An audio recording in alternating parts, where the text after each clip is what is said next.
नमस्कार प्यारे विद्यार्थियों, मैं अर्जुन राजौरी आपके अपने ही YouTube चैनल हमारी कोचिंग में आपका हार्दिक अभिनंदन और बहुत-बहुत स्वागत करता हूं। प्यारे विद्यार्थियों, आज फिर उपस्थित हूं आपके सामने एक और नई चैप्टर के साथ जो इस बार बोर्ड एग्जाम में आने वाला है। आज का जो चैप्टर है उसका नाम है बहुपद। क्या नाम है? बहुपद। और ये जो चैप्टर है इसको इंग्लिश में बोलते हैं पॉलिनोमियल। ये जो पॉलिनोमियल जो चैप्टर है वो एग्जाम में टोटल इस बार अपने आ रहा है 4 नंबर का, जिसमें आपके 2 नंबर के पूछे जाएंगे छोटे नंबर के क्वेश्चन और बाकी के 2 नंबर का एक क्वेश्चन आएगा वो बड़ा आएगा। अब इस बहुपद में से क्वेश्चन कैसे कैसे एग्जाम में आने वाले हैं इनके ऊपर चर्चा करते हैं। तो आज का वीडियो इसी पर्पज से रहेगा। तो देखिए, सबसे पहले आपको पता होना चाहिए कि ये बहुपद क्या होता है, यानी इसमें पदों की संख्या क्या हो, ज्यादा हो उसे बहुपद कहते हैं। अब इनके बारे में पढ़ते हैं। देखिए, आपके पास में बहुपद का अगर मैं व्यापक पद पढ़ूं, क्या पढ़ूं? व्यापक पद, जिसको स्टैंडर्ड फॉर्म या जनरल फॉर्म बोलते हैं, वो आपके पास में होता है ax स्क्वायर प्लस bx और प्लस का आपके पास में c। जो भी आपके ये x के गुणांक होते हैं इनको तो बोलते हैं वेरिएबल, और ये होते हैं जो अचर संख्या होती है इसको बोलते हैं नॉन वेरिएबल नंबर। अब प्यारे विद्यार्थियों सुनना, आपको पता होना चाहिए आपके 3 कैटेगरी में बांटे गए। देखो, एक तो होता है आपके पास में एक पद, एक होता है द्विपद और एक होता है आपके पास में बहुपद। वैसे एक त्रिपद भी होता है लेकिन उसको बहुपद की कैटेगरी में रखता है। एक पद को अपन बोलते हैं मोनोमियल, द्विपद को अपन बोलते हैं बाइनोमियल और त्रिपद को बोलते हैं ट्राइनोमियल। अब देखो, ये आपके बाइनोमियल, ट्राइनोमियल और बाइनोमियल ये क्या क्या होते हैं, देखिए इनके बारे में पढ़ते हैं। एक पद, एक पद का मतलब जिसमें केवल और केवल आपके पास में एक ही पद हो। देखिए यहाँ पे एक्स स्क्वायर तो लग रहा है लेकिन इसका केवल और केवल एक पद है। जैसे मैं लिखूं 6x, ये भी क्या हो गया? एक पद का हो गया। इसी प्रकार मैं बात करूं द्विपद या बाइनोमियल की, तो बाइनोमियल या द्विपद क्या होगा? जिसमें दो पद होंगे। जैसे मैं लिखा है x, 5x प्लस का 6, कितने पद है इसमें? दो। मैं लिखूं 2x स्क्वायर माइनस का माइनस का 6, तो इसमें भी कितने पद हो गए? दो। जिसमें दो पद होंगे वो कहलाएगा द्विपद यानी बाइनोमियल, जिसमें तीन पद होंगे वो क्या कहलाएगा? ट्राइनोमियल, और जिसमें केवल एक ही पद होगा वो क्या कहलाएगा? आपके पास में एक पद या मोनोमियल। ट्राइपद में आपके पास में कैसे क्वेश्चन आएंगे? जैसे आपके पास में आ गया x square plus 5x plus का 6, बताओ इसमें कितने पद हो गए प्यारे विद्यार्थियों? तीन पद। अब तीन पद वाले को अपन ट्राइनोमियल या फिर अपन क्या कह सकते हैं? बहुपद। और बहुपद को इंग्लिश में क्या कहते हैं अपन? पोलिनोमियल। ठीक है प्यारे विद्यार्थियों, आगे चलते हैं। देखिए, ये तो पदों के आधार पर इनका विभाजन किया गया। इसके अलावा जो आपके पास में ये बहुपद है इसमें आपको घात के बारे में भी या घातों के आधार पर भी इसका विभाजन किया गया है। घातों के आधार पर मतलब घात को बोलते हैं अपन पावर, पावर या डिग्री के नाम से जानते हैं अपन इसको। और डिग्री के आधार पर इसको वही तीन भागों में बांटा गया है। पहला होता है आपके पास में रेखिक, रेखिक को बोलते हैं अपन लीनियर। एक होता है आपके पास में द्विघात यानी जिसको बोलते हैं अपन क्वाड्रेटिक, और एक होता है आपके पास में त्रिघात, त्रिघात को अपन बोलते हैं क्यूबिक। और आपके पास में रेखिक, द्विघात और त्रिघात। प्यारे विद्यार्थियों, नाम से ही स्पष्ट है, रेखिक बहुपद द्विघात यानी जिसकी घात दो होगी, त्रिघात जिसकी घात तीन होगी और रेखिक जिसकी घात केवल और केवल एक होगी। जैसे मैंने लिखा 5x प्लस का 1, तो इसमें घात कितनी अपने पास में? एक घात है, तो ये क्या कहलाएगा? रेखिक बहुपद। जिसकी घात दो होगी उसको क्या कहते हैं अपन? द्विघात। देखो इसकी पावर कितनी है? दो है प्लस का 6, तो ये आपके पास में द्विघात बहुपद है। और एक होता है त्रिघात बहुपद, जैसे मैंने लिखा है एक्स क्यूब प्लस का 9x, ये क्या है? इसकी पावर कितनी है बताओ? 3 है, तो ये क्या कहलाएगा? आपके पास में त्रिघात यानी क्यूबिक बहुपद या पॉलिनोमियल। अब ये आपको क्वेश्चन पूछा जाता है एग्जाम में कि निम्न में से कौन सा एक द्विघात बहुपद है, निम्न में से कौन सा एक क्यूबिक या त्रिघात बहुपद है। इस प्रकार के क्वेश्चन आपको एग्जाम में पूछ जाएंगे। आगे आपको एक बात बता दूं प्यारे विद्यार्थियों, जिस बहुपद की जितनी घात होगी उसके शून्यांकों की संख्या भी उतनी रहेगी। जैसे मैं बात करूं रेखिक की, तो इसमें जो शून्यांक है, अब शून्यांक क्या होते हैं आपको पता होना चाहिए। शून्यांक को ये अपन बोलते हैं जीरोज। जीरोज या शून्यांक का मतलब होता है यदि इसको सोल्व करेंगे तो x के जो मान होंगे ना वो कितने आने वाले हैं, यानी x के जो हल होंगे वो कितने आएंगे। तो शून्यांक कितने होंगे, जितनी इसकी पावर होगी। इसकी पावर 1 है तो इसमें शून्यांकों की संख्या भी कितनी होगी, 1। इसकी घात कितनी है, 2 यानी द्विघात है, तो जिसकी घात 2 है उसके शून्यांक भी आपके पास में कितने आएंगे बताओ, शून्यांक भी कितने होंगे, 2 होंगे। और आपको बता दूं द्विघात बहुपद में जो शून्यांक होते हैं, एक होता है आपके पास में अल्फा, एक होता है आपके पास में बीटा। आगे अपन बात करें किसकी, त्रिघात बहुपद की, तो इसकी घात कितनी है, 3। तो इसके जो शून्यांक होंगे, शून्यांक यानी जीरोज, और जीरोज भी कितने होंगे आपके पास में, 3 होंगे। अब 3 कौन कौन से होंगे, एक होता है अल्फा, एक होता है बीटा, और एक होता है आपके पास में गामा। ये 3 क्या होते हैं, इसके शून्यांक होते हैं। मतलब आपसे कोई क्वेश्चन पूछा जाए, एक बहुपद दे दे कि 5x² प्लस 5x प्लस का 6, इसमें शून्यांकों की संख्या कितनी होगी, तो आपको केवल उसकी घात देखनी है और आंसर देना है। मतलब इसकी घात 2 है तो इसमें शून्यांकों की संख्या यानी जीरो की संख्या भी कितनी होगी, 2 होगी। आगे देखिए प्यारे विद्यार्थी। हाँ तो प्यारे विद्यार्थियों, और क्या क्वेश्चन आपसे पुटअप किया जा सकता है, देखिए सुनिए। आपके पास में मान ले कोई क्वेश्चन दे रखा है जिसमें आपको शून्यांक दे रखे होंगे। अब आपको शून्यांक देंगे कौन कौन से, एक होता है आपके पास में अल्फा और एक होता है बीटा। तो इन दोनों से संबंधित जो फॉर्मूला है उनके बारे में पढ़ते हैं। देखिए एक होता है आपके पास में शून्यांकों का योग, शून्यांकों का योग जिसको बोलते हैं सम ऑफ जीरोस। शून्यांकों का योग क्या होता है, यानी शून्यांक कौन कौन से, अल्फा और बीटा, यानी मैं इसको लिख सकता हूँ अल्फा प्लस बीटा। वो क्या होता है आपके पास में माइनस का बी अपॉन में ए। अब आप बोलोगे कि ये बी और ए क्या है, तो मैंने अभी आपको बताया था कोई भी बहुपद होता है वो किस रूप में होता है, ax² plus bx plus c। मतलब आपको ऐसा बहुपद दिया जाएगा तो अगर उसके शून्यांकों का योग पूछे तो आप इस दूसरे वाली जो संख्या यानी b है, x के गुणांक को माइनस से गुणा करें और नीचे किसका भाग लगा दें, a का। तो उसमें किसका आंसर आ जाएगा, शून्यांकों का योगफल आ जाएगा। एक होता है आपके पास में शून्यांकों का गुणनफल, शून्यांकों का गुणनफल, गुणनफल को बोलते हैं अपन प्रोडक्ट ऑफ जीरोस। तो प्यारे विद्यार्थियों, प्रोडक्ट का मतलब होता है मल्टीप्लाई, गुणनफल का मतलब क्या होता है, मल्टीप्लाई, यानी अल्फा इंटू बीटा, और मल्टीप्लाई को अपन डॉट के द्वारा रिप्रेजेंट करते हैं। तो अल्फा इंटू बीटा वो किसके बराबर होता है आपके पास में, c अपॉन में a के। c क्या है, अचर संख्या, और a क्या है आपके पास में x² का गुणांक। अब इससे क्वेश्चन कैसे पूछा जाएगा, मान लो आपको क्वेश्चन दिया गया है कि कोई बहुपद है x² मतलब 5x² प्लस का 3x और प्लस का 6 बराबर में क्या है, 0। इस बहुपद में मेरे से कोई कहे कि इसमें शून्यांकों का योग क्या होगा, यानी आपसे पूछ ले कि बताओ शून्यांकों का योग क्या होगा, तो आप बताओगे, आपको पता है शून्यांकों का योग अल्फा प्लस बीटा किसके बराबर होता है, माइनस का b अपॉन में a के। तो देखिए यहाँ पर b क्या होगा, b होता है x का गुणांक, और x का गुणांक कितना है, 3। यहाँ पर माइनस लग रहा है तो माइनस, और a किसका गुणांक होता है, x² का, तो यहाँ से मैं किसका मान रख लूंगा, 1 का। तो ये तो आपके पास में आगे किसका मान, शून्यांकों का योगफल। अगर आपसे इसी क्वेश्चन में पूछ लेता कि शून्यांकों का गुणनफल क्या होगा, तो आप गुणनफल कैसे निकालेंगे प्यारे विद्यार्थियों, तो गुणनफल निकालने के लिए बताओ फॉर्मूला क्या होता है, c अपॉन में a। c का मतलब अचर संख्या, अचर संख्या कितनी है, 6, और a का मतलब होता है आपके पास में x² का गुणांक जो कि कितना है, 5। तो ये हो गया शून्यांकों का गुणनफल, और ये हो गया आपके पास में उनका योगफल। अब देखिए प्यारे विद्यार्थियों, और क्या क्वेश्चन पूछा जा सकता है।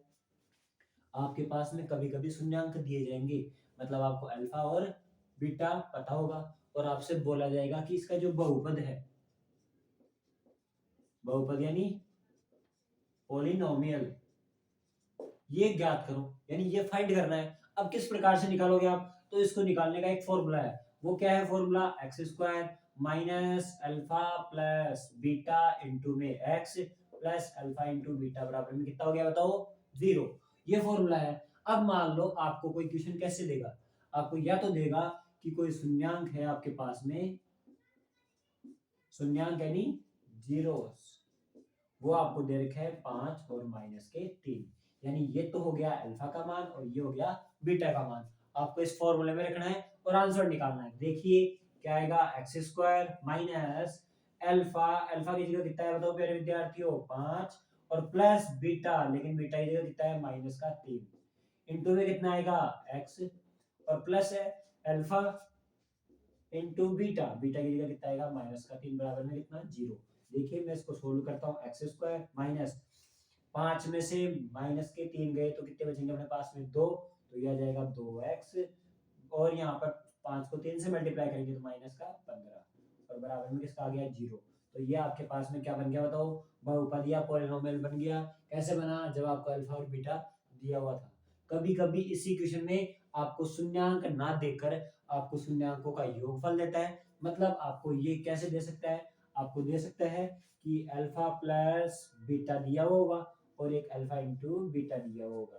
तो इससे संबंधित क्वेश्चन भी करेंगे। आगे देखते हैं क्वेश्चन किस प्रकार से होंगे प्यारे विद्यार्थी। हाँ तो प्यारे विद्यार्थियों, अब जो आगे क्वेश्चन आ सकता है, देखिए जैसे अभी मैंने बताया था कि आपको बहुपद निकालना है, शून्यांक दिए जाएंगे। अब शून्यांक आपको जरूरी थोड़ा ना अलग अलग दे, आपको कभी कभी दिया जाता है कि शून्यांकों का योग, शून्यांकों का योग यानी सम ऑफ जीरोज, जिसको बोलते हैं अल्फा प्लस बीटा, वो दिया जाएगा। और एक आपको दिया जाएगा शून्यांकों का गुणनफल, शून्यांकों का गुणनफल यानी प्रोडक्ट ऑफ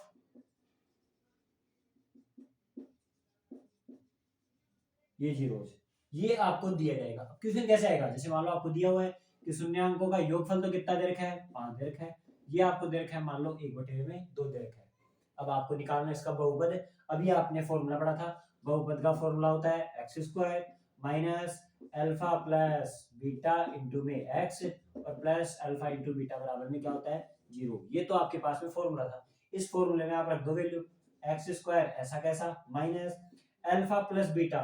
अब की बार आपको जोड़ने की जरूरत नहीं है क्योंकि पहले से ही दिया हुआ है अल्फा प्लस बीटा। तो वो कितना है 5 इंटू एक्स और प्लस अल्फा इंटू बीटा भी दिया हुआ है क्या, यही तो होता है गुणनफल अल्फा इंटू बीटा। तो गुणनफल कितना दे रखा है आपको 1/2 बराबर में 0। अब यहाँ से आप क्या कर सकते हैं, देखिए पहले विद्यार्थियों, ये आ गया माइनस का 5x प्लस का 1/2।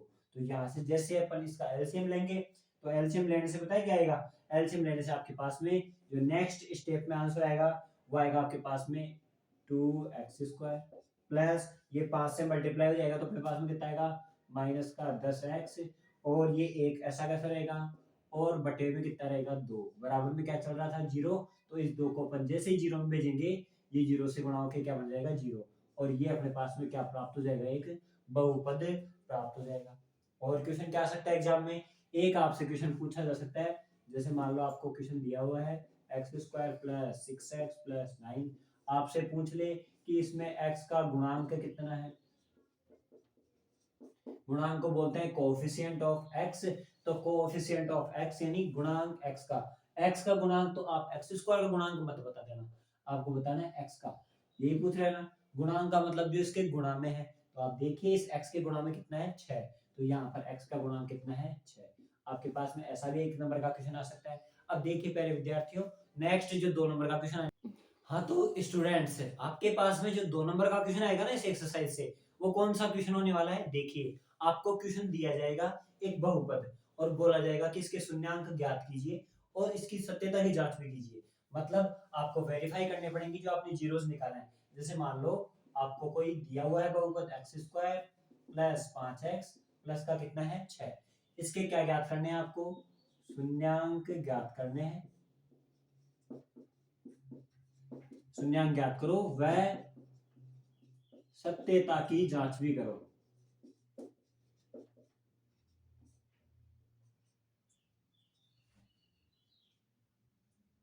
तो जांच करेंगे यानी इसको वेरीफाई करेंगे, यानी आपको तो निकालना है जीरोस फाइंड करना है और एक इसकी क्या करना है वेरीफाई करना है। तो सबसे पहले आप ऐसे बहुपद के शून्यांक निकालोगे कैसे, आपको अल्फा प्लस बीटा का मान तो पता ही होना चाहिए ना। तो देखिए इनको अपन निकालते हैं गुणनखंड विधि से। ये आपने 4th चैप्टर में पढ़ा था कि जो भी द्विघाती समीकरण होता है ना, उनको निकालने का तरीका क्या होता है, या तो आप निकाल सकते हो किससे, फैक्टराइजेशन मेथड से। दूसरा आप किससे निकाल सकते हो, दूसरा तरीका होता है आपके पास में त्रिज्याचार्य मेथड। लेकिन मैं आपसे ये कहता हूँ कि आपको जब भी शून्यांक या जीरोस फाइंड करना है तो आप इसको किसके बराबर रखोगे, शून्यांक मतलब शून्य के बराबर, जीरोज यानी 0 के बराबर। तो सबसे पहली स्टेप तो आपकी क्या रहेगी, जो भी आपको डिजिट दे रखी है इसको किसके बराबर रख दो 0 के। अब चलो सोल्व करते हैं, क्या ये फैक्टराइजेशन मेथड से हो जाएगा, हाँ। तो देखिए फैक्टराइजेशन मेथड से इस 5 के जो टुकड़े होने वाले हैं वो क्या होंगे 2x प्लस 3x और प्लस का 6 बराबर में कितना 0। यहाँ से आप आगे वाले दो अंकों में और पीछे वाले दोनों अंकों में क्या करते हो, कॉमन लेते हो। तो यहाँ से क्या कॉमन आने वाला है, यहाँ से जो कॉमन आएगा आपके पास में x कॉमन आएगा, तो बचेगा कितना x प्लस 2। और ऐसे इन दोनों में क्या कॉमन आएगा, ये दोनों ही 3 के पहाड़े में कॉमन आते हैं, तो यहाँ पर आएगा x प्लस 2। तो बाहर वाला बच गया तो x प्लस 3 और एक बच गया आपके पास में x प्लस 2। ये भी 0 के बराबर है, ये भी 0 के बराबर। तो अब इन दोनों को अपन किसके बराबर रखेंगे, 0 के बराबर। तो देखिए एक बार जब मैं x बराबर 3 को 0 के बराबर रखता हूँ तो x बराबर कितना आएगा, -3। इसी प्रकार अगर मैं x प्लस 2 को बराबर रखता हूँ 0 के, तो x बराबर कितना आएगा, -2। क्या आपके पास में x के दो मान आए क्या, ये तो मैंने पहले ही बोला था कि जितनी घात होगी उसके शून्यांक यानी उसके मान भी उतने होंगे। तो पहले शून्यांक को बोलते हैं अल्फा, दूसरे को बोलते हैं आप बीटा। अब ये तो आपने शून्यांक ज्ञात कर लिए, शून्यांक ज्ञात कर लिए, तो अब उसकी क्या करनी है, सत्यता की जांच करनी है, आपको वेरीफाई करना है। तो प्यारे विद्यार्थियों, मैंने आपको भी फॉर्मूला बताया था, क्या होता है, तो शून्यांकों का योग, शून्यांकों का योग यानी सम ऑफ जीरोस क्या होता है, माइनस का b अपॉन में a, यानी इसको बोलते हैं अल्फा प्लस बीटा बराबर में माइनस का b अपॉन में a। बताओ अल्फा का मान कितना है, यहाँ से अल्फा का मान है -3 और बीटा का मान कितना है आपके पास में -2 बराबर माइनस। यहाँ पर देखो आप इस समीकरण के निकाल रहे हो ना, तो यहाँ से देखिए b का मान तो कितना है 5 और a का मान कितना है आपके पास में 1, इन दोनों को ऐड करेंगे तो भी आपके पास में -5 आएगा और बराबर में भी कितना आएगा -5। क्या दोनों चीजें बराबर है, बिल्कुल, यानी इनमें योगफल के लिए तो ये संबंध सिद्ध हो गया। आगे एक निकालना आपको गुणनफल के लिए, तो दूसरा क्या होता है, शून्यांकों का गुणनफल, प्रोडक्ट ऑफ जीरोज। क्या होता है गुणनफल, c अपॉन में a। गुणनफल को क्या बोलते हैं, अल्फा इंटू बीटा बराबर में होगा c अपॉन में a। अल्फा का मान तो कितना दिया हुआ है, -3 इंटू बीटा का मान कितना है, -2 बराबर में आपके पास में क्या आएगा, वो आएगा आपके पास में c अपॉन में a। तो देखिए यहाँ से c कितना है 6 अपॉन में a कितना है 1, इन दोनों को मल्टीप्लाई करूंगा तो 3 2 जा 6 और माइनस माइनस प्लस, बराबर में भी कितना आ गया 6। क्या ये दोनों भी इक्वल आ रहे हैं, इसका मतलब आपके गुणनफल के लिए और योगफल के लिए सत्यता का संबंध सिद्ध हो गया। तो प्यारे विद्यार्थियों, अगर आपको शून्यांक ही निकालने होंगे तो आप इतना ही करोगे, लेकिन आपसे बोले कि जांच भी करनी है तो जांच करने के लिए आपको ये वाला तरीका भी करना पड़ेगा। अब ये चैप्टर के सारे क्वेश्चन लगभग हो गए हैं। अगर आपको कोई इस चैप्टर से संबंधित डाउट हो तो हमें कमेंट में जरूर मेंशन करें, और अगर आपको हमारा वीडियो अच्छा लगे तो हमारे वीडियो को लाइक करें और चैनल को सब्सक्राइब करें और वीडियो को शेयर करें। तब तक के लिए हमारे चैनल से जुड़े रहे, धन्यवाद।